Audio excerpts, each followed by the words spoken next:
खेसारी लाल यादव का एक बहुत ही बेहतरीन रोमांटिक सॉन्ग रिलीज होने वाला है कल।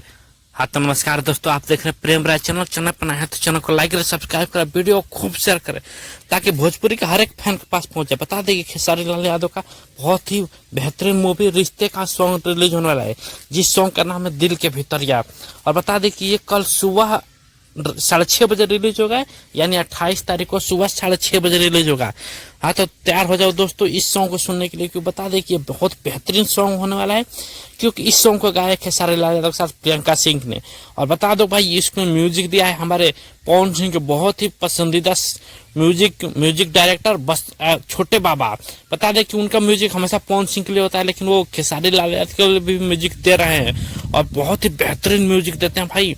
और ये एक रोमांटिक सॉन्ग होने वाला है, तो कौन कौन इस गाने के लिए तैयार है कमेंट करके बताएं। और बता दूं कि इस सॉन्ग को खेसारी लाल यादव प्रियंका सिंह ने गाया है, जो कि ये सारे म्यूजिक पर रिलीज होगा। और ये रिश्ते मूवी का सॉन्ग है। चूंकि रिश्ते मूवी थिएटर में लगी थी, लेकिन कुछ खास रिस्पॉन्स नहीं कर पाई, लेकिन गाने काफी बेहतरीन हो रहे हैं। अभी ये कल रिलीज हो रहा है, तो आप लोग कौन कौन तैयार है इसके लिए कमेंट करें और इस चैनल को खूब लाइक सब्सक्राइब और वीडियो को शेयर करें। थैंक यू, धन्यवाद।